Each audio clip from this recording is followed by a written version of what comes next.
Ya bos, ini kereta, ini kereta. Ini kereta kita baru tapak lah. Kereta murah lah, ada offer. Okay, dia punya cat tak cantik lah. Sebab kita jual ini macam punya harga.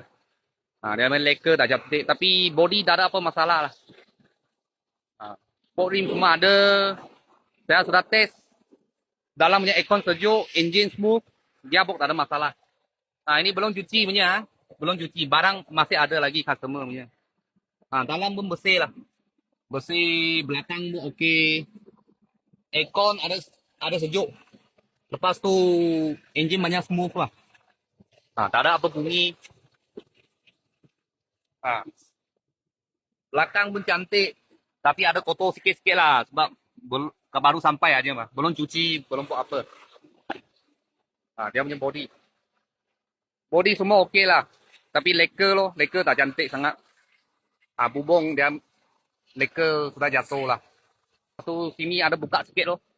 Dia punya klik longgar. Kalau siapa nak beli lepas tu sendiri pergi tukar warna pun boleh. Tukar warna sporting punya, warna hijau ke, warna purple ke, warna biru. Tapi kereta ini condition memang baik lah, memang baik. Baru sampai aja. Kalau siapa minat boleh datang kita SB sini lah. Kat Desa Jaya, Johor.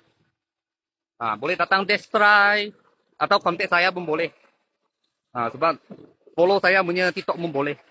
Sebab ada banyak customer ada tanya saya telefon nombor alamat kat mana.